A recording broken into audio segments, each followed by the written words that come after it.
Hello everybody, welcome back to Graduating Without a Plan. Update, my rash is gone. I did go to the dermatologist, I got cream, my rash is gone. You know what else is the update? I put on fake tan. Can you tell? Probably not, except for this little patch. Actually, you know what's funny? This looks like it's like a fake tan issue. I just have bruised elbows all the time. I have my entire life, everybody asks me about it. But anyway, spring has sprung, in my opinion. I feel the seasonal depression lifting. War is over, you know? It's not warm enough for me to be wearing a tank top right now, but I'm wearing one anyway. Sun's out, guns out, low-key. I think I'm actually getting too big. My dad is going to start making comments. Yeah, he's going to be, you're looking a little too big. Really? Because that inflated my ego beyond belief. I have a tan and I'm kind of like brolic right now. I don't think anyone could take me off this high horse if I tried. Anyway, public service announcements. Stephen Dawes' 2024 album, Up at Night, didn't get nearly enough hype. 1. 2. To those who instated and continue to maintain the fees for people to access spaces like beaches and parks should be ashamed to withhold basic human rights of enjoying the earth! 3. If you are the boba tea place in Port Jeff, please keep doing exactly what you're doing because you are perfect. I love you. Okay, so anyway, yeah, I'm tan. Okay. Do you ever? Okay. You know when you first put fake tan on in the beginning of the season, and you're so pale that you start, you get a little patches and things because no one ever does it right. And, God forbid you take a shower or you sweat a little and you have streaks running down your body and you look like you have vitiligo, right? Is that how you say it? Like the skin disorder where you have the patches? I look like I have vitiligo a little bit. And then of course you wear like a white shirt. There's a reason I'm wearing black because if you wear a white shirt and you sweat a little bit, then you have an orange like sweats. Why do we do this to ourselves, right? Why do we feel this need to look tan? I don't know. My Italian side's coming back out because I'm tan-ish. I'm not even tan. I'm looking at this video. I'm not even tan. I mean, comparatively, but I'm not reflecting light per se. But I went to Uncle Giuseppe's yesterday because my sister's birthday was this week. And she's having a little birthday party. So I wanted to get her something. She is so hard to shop for because I personally am very easy to shop for if it has bears on it, if it's vegan, if it smells good. It's a perfect gift for me. She doesn't really want anything. And, you ask her what you want. She's like, nothing really. Nothing. So I'm not going to reveal what I got for her, but I got in case she watches this, she's not going to watch this. I'll tell her not to watch this. I got her a beautiful Uncle Giuseppe's basket. I arranged it. Like I got fancy olive oils and I got Uncle Giuseppe's sauce and the homemade pasta and all that stuff. If you know Uncle Giuseppe, did I talk about Uncle Giuseppe's on this podcast yet? Because I feel like I should if I haven't. Uncle Giuseppe's, if you're not from this area, you're not going to quite understand this. It's the cornerstone of Long Island. It's an Italian market. There's several of them, but they only are on Long Island in New Jersey because that's where all the Italian people are and the only Italian people that are willing to spend, excessive prices just to feel Italian because Italian people love to feel Italian. And they have a singer there on Saturdays and Sundays, this old guy who walks around and pretends he's Frank Sinatra and he'll sing to you while you're buying groceries. Just amazing. I may have mentioned that last year I went on a Valentine's Day date to Uncle Giuseppe's and pretended that we were in an Italian market, like a date from The Bachelor. So that's Uncle Giuseppe's, right? Beautiful experience. I loved every single second of it. But I have another hot take, guys. Italian people are not white. Can I say it again? Italian people are not white people. Let me unpack. I love saying controversial statements and unpacking them. I love doing that. So, yeah. When I think of Italian people, okay. Let me formulate my thoughts because they're kind of going in a million different. A second. I have two sides of my family, as we know, as I've talked about several times. My Irish side and my Italian side. When I think of my Irish side, they strike me as white. Culturally, physically, emotionally, they're white. They blend in with every other type of European. English people, Irish people, Scottish people, even German people, they're white, you know? My Italian side, they don't look white, they don't act white. Culturally, they are not white to me. I consider them Italian. They kind of, in my brain, go along with Greeks. Greeks I don't consider white either. I consider them Greek. And even better, I consider them Mediterranean. So Italian people and Greek people, I don't consider them white. I consider them Mediterranean.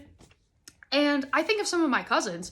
Some of my cousins are essentially brown. They could be mistaken for Hispanics, not Irish people.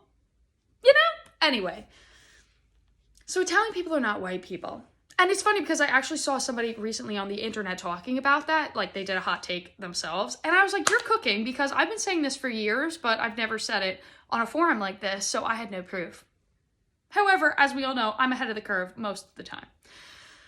So, anyway, speaking of heritage, if you guys watched my podcast last week, I talked about how St. Patrick's Day is racist. Okay. And I purposely did clips of that and rage baited people. Listen, engagement is engagement, okay? The whole purpose of this podcast was for me to direct people to my music, so engagement is engagement. I rage baited.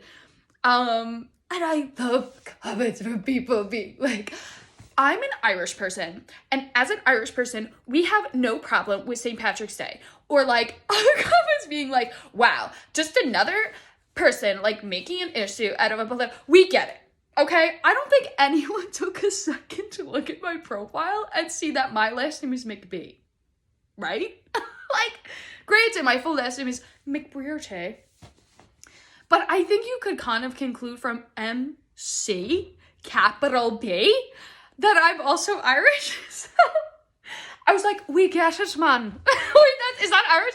We get it, lass. You're a little Irish, you like your beer. We're not going to try to take the holiday from you, even though it doesn't make fucking sense, bro. We know, can I just reestablish, I love St. Patrick's Day. I meant it just in a way of thinking about it, how it's a little strange. But I don't think there's a problem with St. Patrick's Day, for the record. I enjoy St. Patrick's Day. I think we should continue. I don't think we should make everything a fucking political agenda. I love St. Patrick's Day! But it was just funny to see everyone come at me a little bit.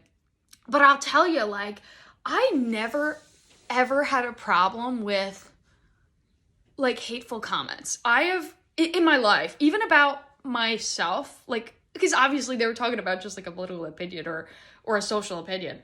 But even I've had people, I'm lucky that most of the people who follow me on, like, say, TikTok and whatever are pretty supportive. And the people who aren't, like, say, people who come into my lives, the people who are supportive of me, attack them into obliteration. So I don't even worry about it. But throughout my life, you know, I've had people say to me stuff about, to my face, too, at gigs, making suggestions on how I should sing better, or just making comments that they really shouldn't. I swear nothing hurts me, because it's nothing I haven't already said to myself. Like, nobody hates me more than I do. You know? So, yeah. Like, say something, you know, oh, someone is going to say, oh, you suck? Oh, you suck? Really? I've said this to myself in the mirror. You're ugly? I know. You need, your job sucks? You need more money? Thanks, Dad. You know? Like, say it. So anyway, I was really lucky, though, because I think whoa, that's not a good angle. I'm fixing that. I was trying to make it better, because I'm looking kind of cute in my gray sweatpants, kind of gym girly / I don't know. Yeah, I was really lucky because I grew up with a very good core self. Even though there were times in my life I deeply hated myself, high key. I mean, as we all did, right? 2014. I'll bring up 2014 every single day because the way it shaped me, but we've all had times where we hated ourselves, but I was lucky that I always had a really good foundation, because I love my core self, you know, and I give a lot of credit to that to my grandparents, especially my grandmothers. You know, my grandfathers were fantastic too, but my grandmothers really were like mothers to me. Both of them. in different ways, and they really just taught me how to love, and they really gave me a strong sense of love for myself and my life. Because when I think about it, you know, so I have two grandmas. One is Audrey and one is Marie. You can remember that Marie is the Italian one because it's like little Maria, you know. So they both came from like relatively humble I mean, well, my grandma Audrey, my Irish side was really struggled financially. My grandma, she was an orphan, and she grew up and she was basically the quintessential what you would think of 50s housewife. She made dinner, she had her little job as a secretary, she had 5 kids, she just did, you know, she was taking the stroller and walking around the block in her heels, you know, she was that 50s housewife. But I think enjoyed that. She really could stretch a penny, and she just was just a wonderful lady, and she was happy in the life that she had and made the best of the life that she had, even though she didn't have a ton of money. And it wasn't like they were going on lavish vacations. It wasn't like they were driving fancy cars, but they were happy with where they were at. And in the same way, my other grandmother, her family was from Italy. She was the only sibling of hers born here. And I guess they had pretty good lives, but did they? Because what would you consider a good life? Because my great-grandfather was a fisherman. Who knows how much money he was making? They were living in Brooklyn. And it wasn't until they were a bit older when my grandmother got married. She married my grandpa, who was a cop, which was a nice job. She was a secretary for a lawyer, which was a nice job. And they had their 3 kids. They came out to Long Island. They had their summer house here. And you could say they had relatively humble beginnings, but they never lived like that. They didn't live like they didn't have money or they were so unhappy not having money. And I think a lot of that was because the expectations were so different. Their parents at the time were happy just for them to have a job, period, and for them to be married, period, and for them to have children. That was what life was about. It wasn't about having the fancy car. It wasn't about, you know, making $1 million a year. It was about making what you needed to live and survive. And as long as you were doing that, people were happy. And as I was growing up, I was very fortunate that my family did not really financially struggle, so I was never thinking about money. And I understand that that's a privilege of mine, that I wasn't, you know, my parents weren't having serious talks about money with me until essentially recently, because now that I'm an adult and I have to be making my own. Okay, Dad, how dare you? I thought I was a little princess, Dad. Now I have to be making money. Whatever. So growing up, I never thought about money. 1, because my parents didn't talk about it, but 2, because no one in my family lived like it really mattered. I had no idea a concept of what my grandparents' financial background was, what my cousins' financial backgrounds was, what my own parents' financial background was, because life was just good. If you were waking up on a Sunday morning, going to church,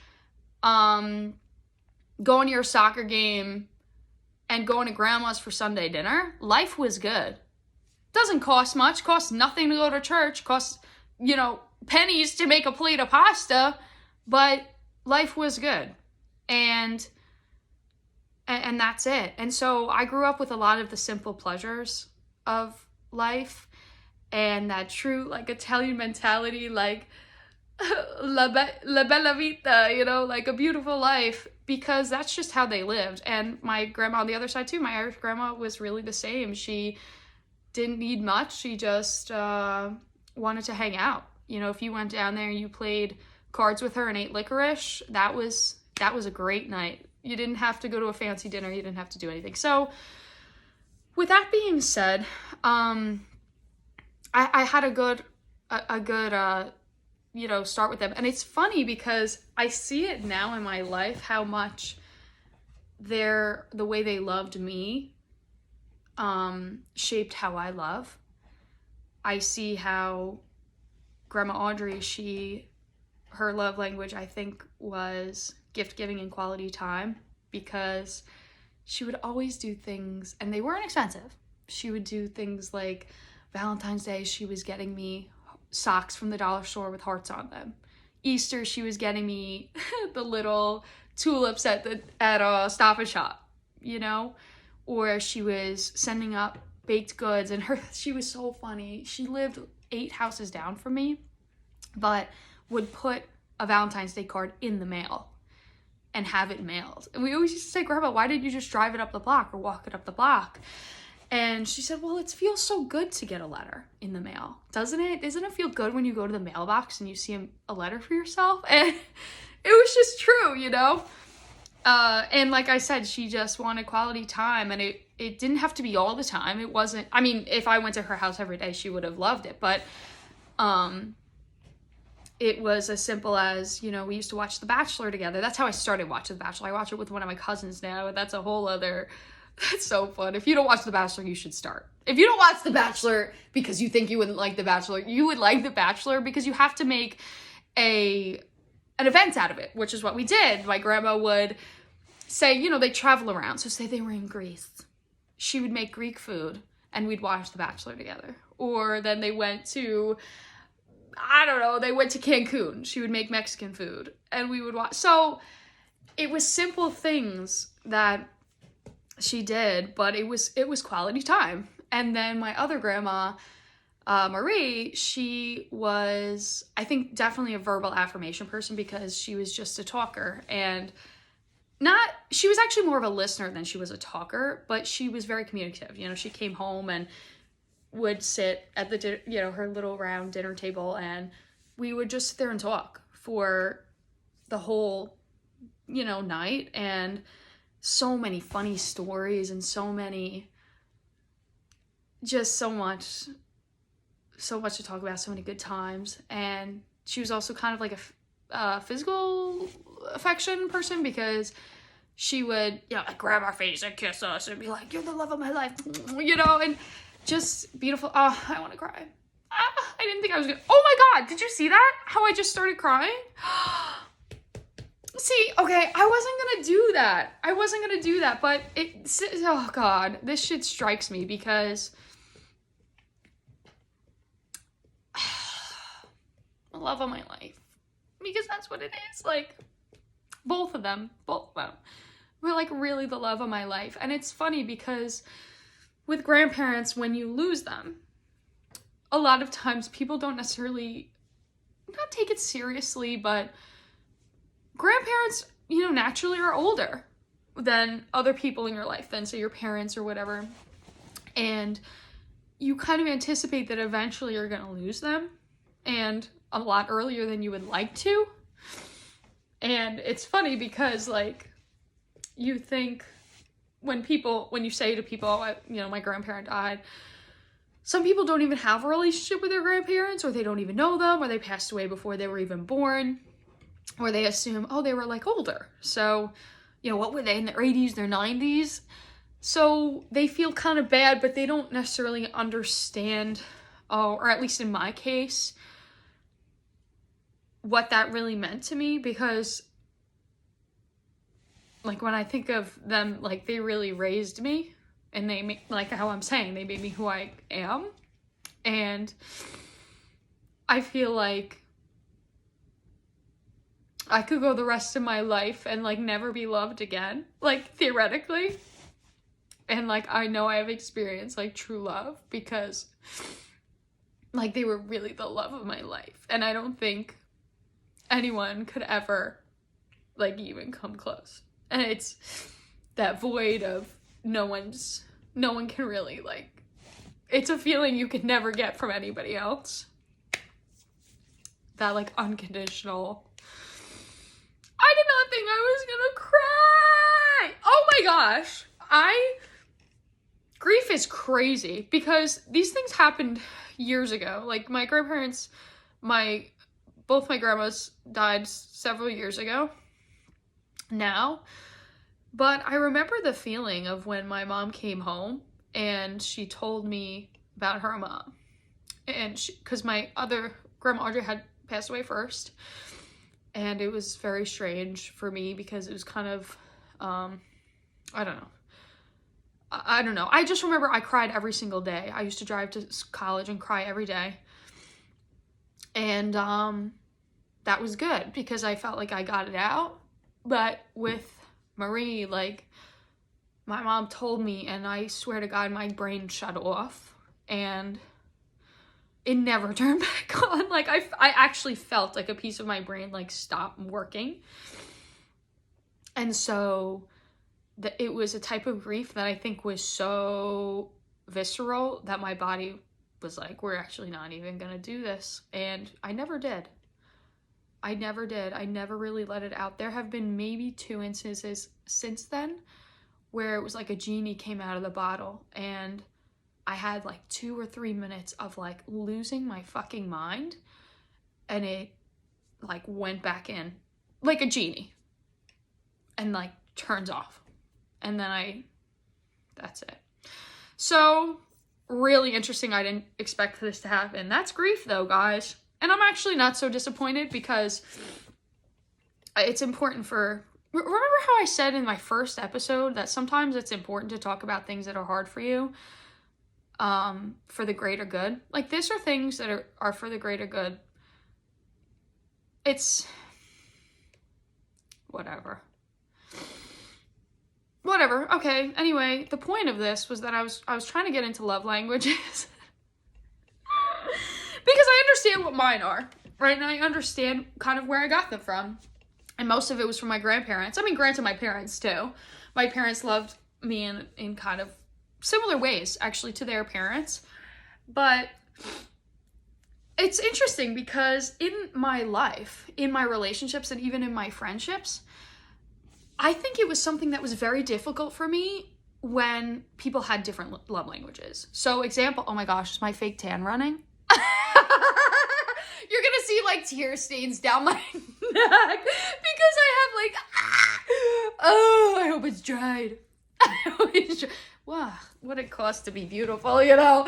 No, but really, like, I remember when I would date people, when I date people, still currently, I'm still alive, I still date people, but not everyone has the verbal affirmation love language. And that was something that I struggled with a lot because that's my number one. I realized in myself, I can kind of do without everything else, but in a partner, I need someone who's communicative. I need someone who tells me that they care for me.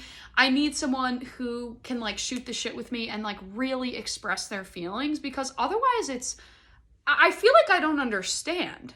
You know, I feel like I can't understand where they're at all the time, and that's something I don't like.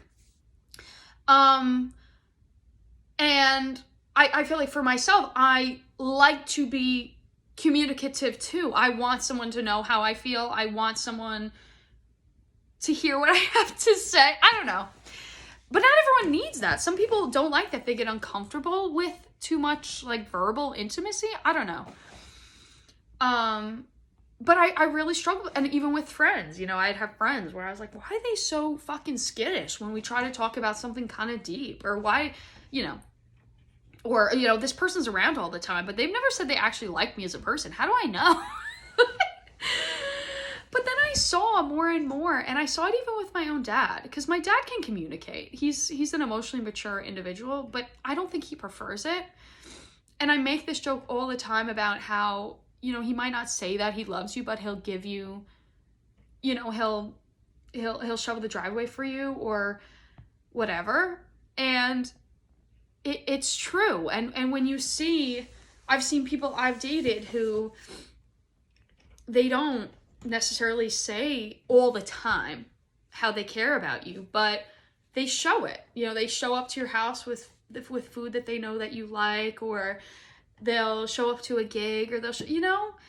And the day that I realized that this was their way of loving, that not everyone has the same way of loving because they were raised different or they just know different, was the day that I accepted so much more love into my life, because I just understood we're all different, and that's okay. And they don't have to love the way I do. They're just going to show me a different way. And the sooner you understand that, the more, like, I mean, it just opens the door for so much more love. for so much more love. And love can come in so many different forms. It comes in the forms of, you know, obviously people you date, but in friends and in, you know, I realize I don't have a lot of close friends right now, but I have a lot of like acquaintances from, you know, like my Bible studies and from, you know, people who come to gigs and who talk to me and whatnot. And you see that obviously someone showing up to a gig, like they're not gonna be telling me, oh, I love you. But just them showing up is showing that they care for me. Or at a Bible study, they might not say, oh, I love you, but saying, hey, I'm gonna pray for you is their way of saying that they care for you.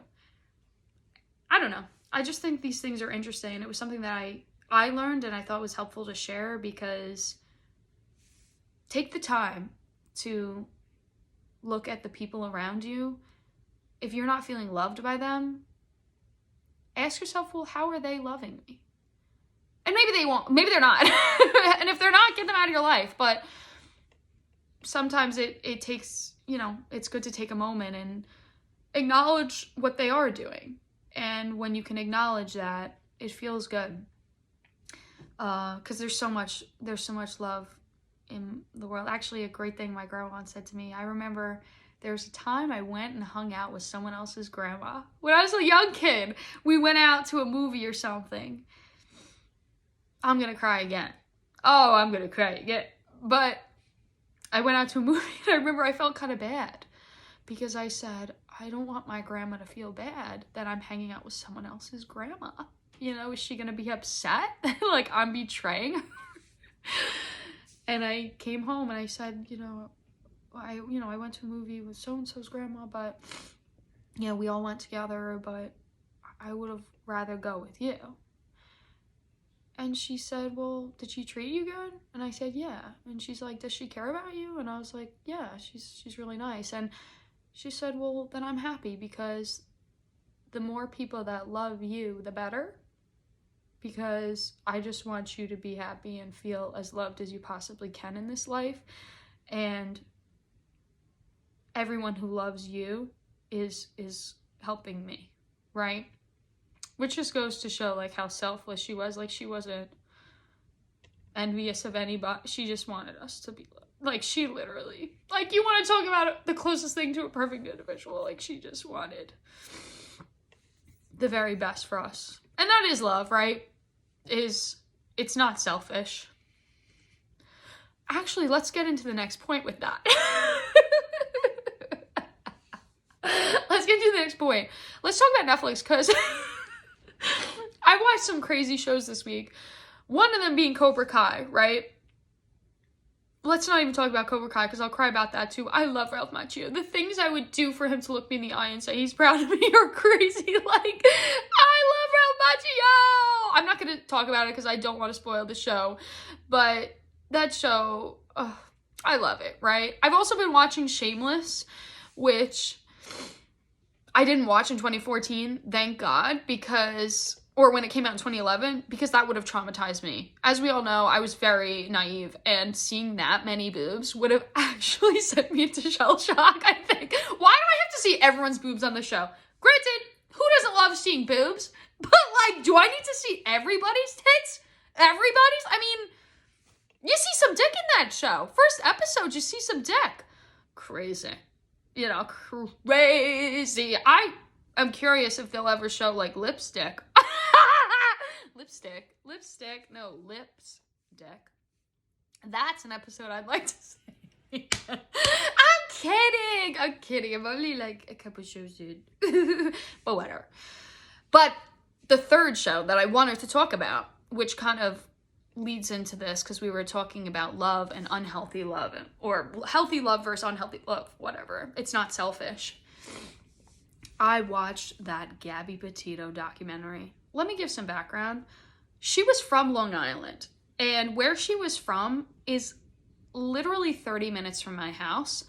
Where she worked, she used to work at Knoll Cafe, which I went to Knoll Cafe several times because they had like juice presses. They had like vegan food, and I was a strict vegan at the time.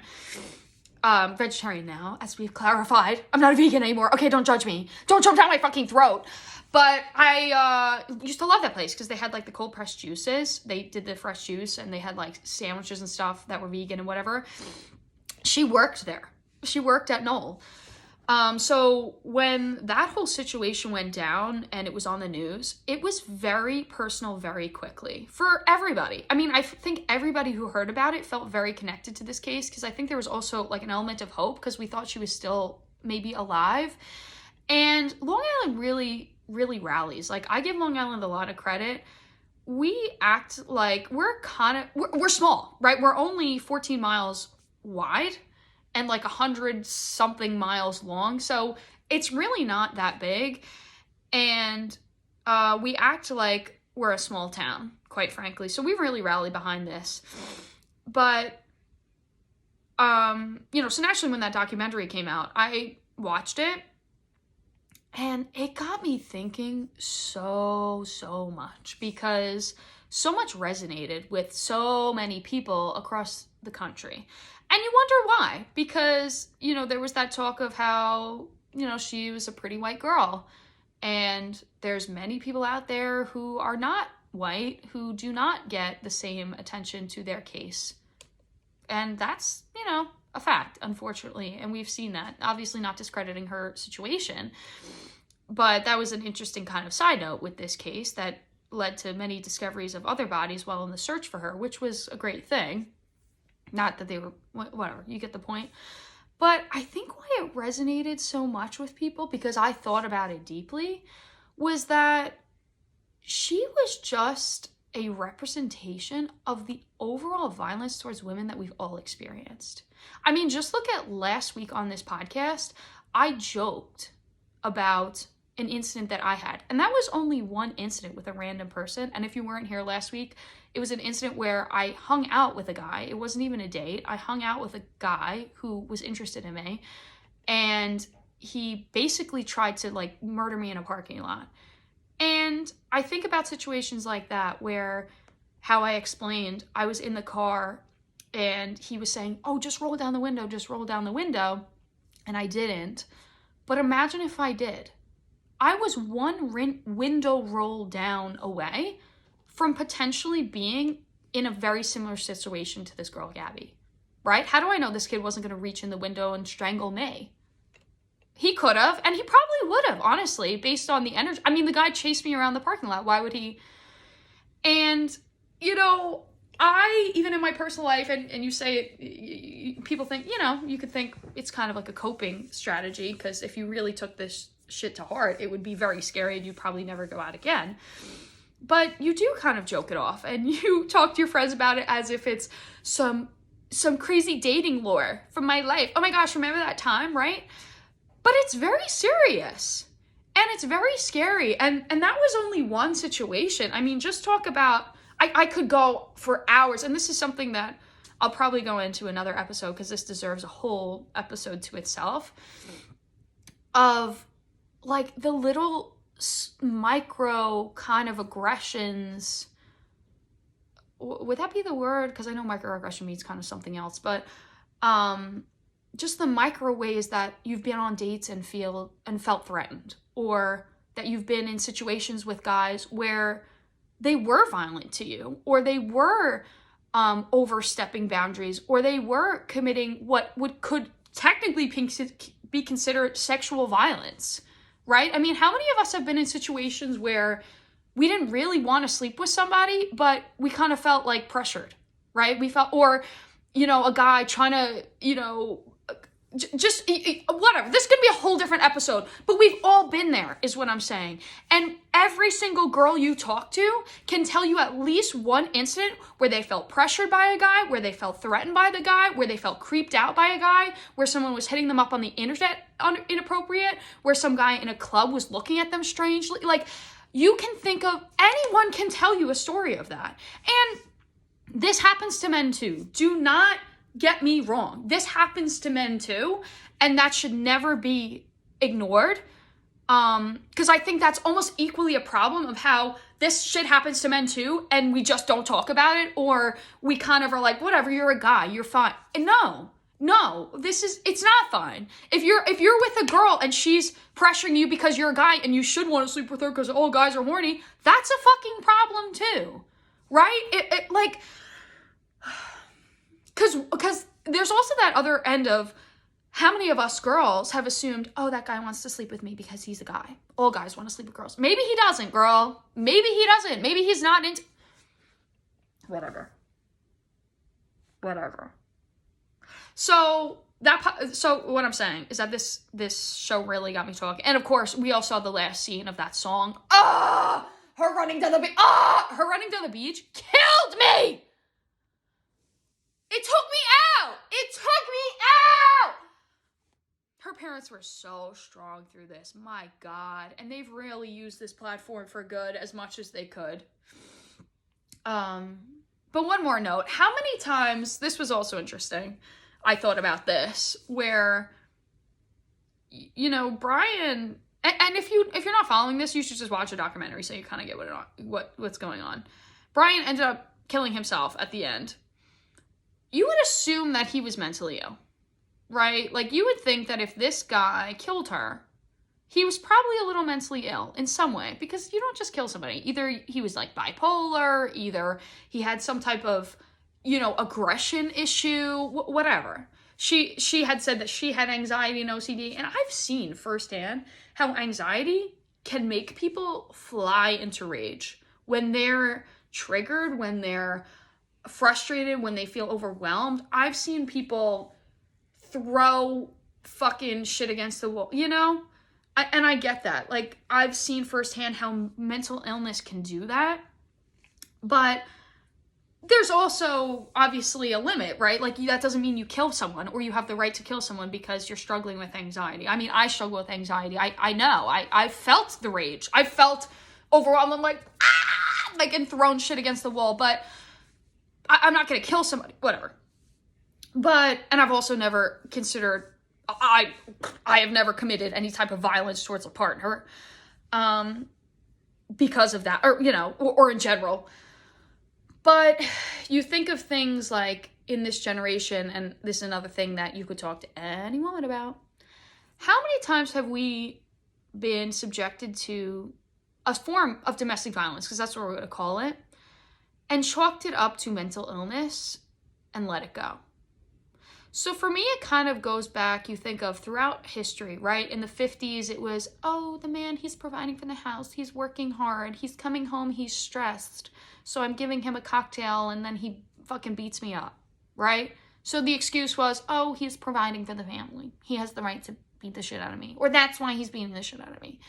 And then, you know, later on, 60s, 70s, oh, he has PTSD because he came back from Vietnam.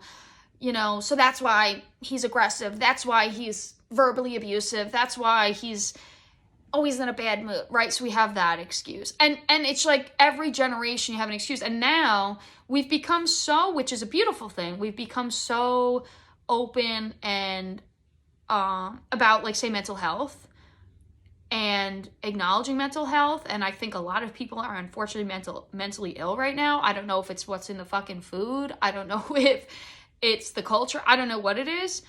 But now we've gotten in the habit of, I think, with friends too, with people we're dating, allowing things on the basis of mental illness. So, oh, he's really anxious, so he is fucking screaming at me all the time. Or, oh, he's really depressed, so he's like making me feel bad for not being there for him or for whatever. Or he's, you know, he's bipolar and he's not on his meds, or he needs to get on his meds, so he just went AWOL for 3 days. Or, oh, he has a drug problem, so, you know, he's doing cocaine, so he's acting out. Like, why the fuck are we tolerating this, bitches? Like, who fucking cares? Who fucking cares why he's doing this? Get rid of him, you know? Why are we doing this? And I think someone like Gabby, granted, none of us know the details, and we never really will, but when you look at his texts and stuff, like, it seemed like he was paranoid. It seemed like he was, in my opinion, I would think that he was probably bipolar, and he was having, like, a paranoid, you know, the way he was talking about her at Taco Bell, and the way he was, you know, he was getting more controlling. That, to me, sounded like bipolar. And maybe she knew that. And maybe she was like, oh, he's struggling. Really? Well, he fucking killed you. You know what I mean? And obviously this is not her fault. But I think another common thing is taking it on yourself of, she said, oh, I have anxiety, so he's angry at me. He's angry at me because I have anxiety. I've been there, girl. I've done that. But there's still never an excuse. Whatever. We know this. We know. Does this make sense, though, what I'm saying? I hope this makes sense, because I know I always go on kind of semi-rants, but the point is, this is what I want you to take away from what I just said.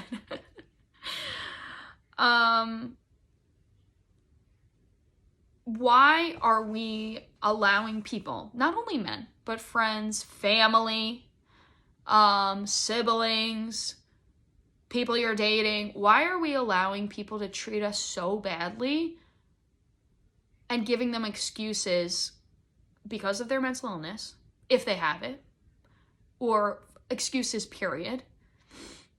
Why do we think that it won't happen to us? Why do we think that that won't turn violent towards us? And what the fuck is going on that every single woman of this generation has experienced violence at the hands of a man? 3 things to think about. Whether you're a man or a woman, I don't know. And if you're a man and have experienced violence, like, you are seen too. You are included in that. Why? So anyway, that's all I had to say about that. But anyway, to go full circle, yeah, I'm happy. I'm happy because I had a good life growing up. Even though all this crazy shit really only happened when I swear to God, I accidentally stabbed myself with an EpiPen when I was younger, and I have never been the same. This is a fun story. Okay, so there was a girl in my school, she had a strawberry allergy.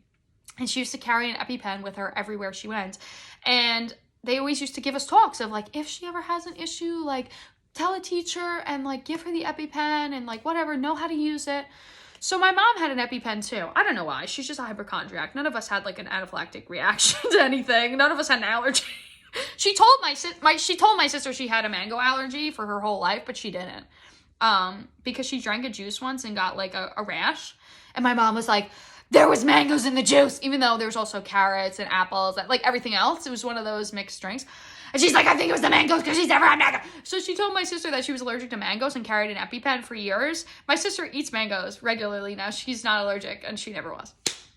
So my mom had an EpiPen, is the point. Just in case anyone developed an allergy. And and it was just sitting on the kitchen table. I was in 4th grade, and this was when my life was at its prime. 4th grade was a great time for me. I was the cutest I've been in my life. I was athletic. I was playing soccer. I was just starting to get good at soccer. I was just so happy. I had a great teacher that year, Miss Alberti, shout out. And yeah, I just had a really good life at that time. And I opened the EpiPen just to see, like, how it worked. And I didn't realize that it's automatic. Like, when you open it, as soon as it touches skin, it's going off. So I had it in my hand, and it went through my thumb. It went straight through my thumb. And I remember, if you've ever gotten an EpiPen, God willing you haven't, or whatever. But an EpiPen, basically, it shoots you with epinephrine, which feels like adrenaline. So and it's so immediate because it goes right into your bloodstream through the needle. It was it was the craziest drug I've ever been on to this day. The most immediate rush of adrenaline. We had a dog gate at the time that was about 4 feet tall because we had a new puppy at the time. And I hurdled it like I was in the fucking Olympics. Ran to my mom and was like, you know how kids, they don't even say anything. They're just like, and she's like, EpiPen through my head. She was like, So the scary part with it, which nobody told me until years later, was that 2 things. One, it could put you in a cardiac arrest, which is actually common. Like, there has been, unfortunately, many deaths associated with children accidentally injecting themselves with EpiPens because they have cardiac arrest, one. And two, it was in my hand, which is a very small area. You put it in your thigh because it's a big area, because it constricts your blood vessels. So when it was in my hand, it constricted the blood vessels in my hand, and my whole entire thumb went white. Like, I had no blood in my thumb at all, and there's a possibility I could, like, lose my thumb, like, lose my hand, which would have been crazy because I never would have had the job I have now playing guitar if I didn't have my left hand, right? So interesting how that kind of happens, but how life is.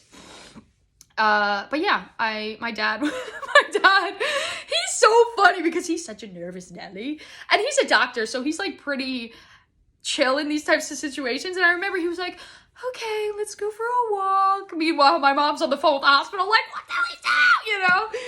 And I don't even know what they said to this day. But I'll tell you, after that, I was never the same. I developed PANS the next year. And listen, I don't know if it has, I don't think it has anything to do with that. But I also developed PANS shortly after getting my shots. Can we get into this? Just as a quick side note. I'm wrapping this up, this episode. And not to be controversial, like, I'm not anti-vax. Hear me out. I'm not anti-vax. But, you know, I don't think polio should exist. But it was an interesting conundrum because I think that with vaccines, we have this tendency to overburden our immune system too early in our lives and too much at once. Because when you get vaccines, a lot of times you get them when you're either a baby or a young child. And you get them all in one visit, right? They'll give you like 6 of them at a time, which is a lot on your immune system. Like, it overburdens your immune system. And nobody really thinks of stuff like this because most of the time you don't have a problem. Most of the time you don't have a problem, theoretically. But when I was in 5th grade, before I went into middle school, I had to get, you know, my vaccines. And I had already gotten them, but they did like a blood test on me. And they were like, you don't have immunity. Something happened where your body just didn't create enough antibodies for it to be considered immune, so we're going to give them to you again. So I got all of my shots again, and within 6 months I had pediatric autoimmune neuroencephalitis, which was just basically a elevated autoimmune response. So I don't know. I think about that a lot because, like, if I were to have children, you know, I'd want them to be vaccinated for things, but I think I would want it spread out maybe so that they're not, I wouldn't want them as like infants, you know, and I'd also want it spread out because I think that it's just bad for your immune system and people don't think about these things. But anyway, maybe it was the EpiPen. I think that's why I'm crazy. Like, everyone's like, oh my God, you're so hype. Really? I still have epinephrine in my body. No, imagine. That's crazy. Anyway, could you imagine how different my life would be if I lost my left hand? Or if I died from a cardiac arrest? Wow. Oh, life could have been so different if I was fucking dead. Crazy. Anyway, all right, guys. So that's just about the end of the episode. My mom is knocking on the window. I don't know if you saw me go, like, hold on one second. She's knocking on the window. She just got back from her walk. I was like, can you go out while I record this podcast? I can't do this while someone's in the room. I can't do this. Anyway. All right, love you guys. I'll see you next week. Hopefully I'm a little tanner. Or next 2 weeks. Hopefully I'm a little tanner. Hopefully it's real. Hopefully it's real. Spring break. Anyway, love you guys. Bye.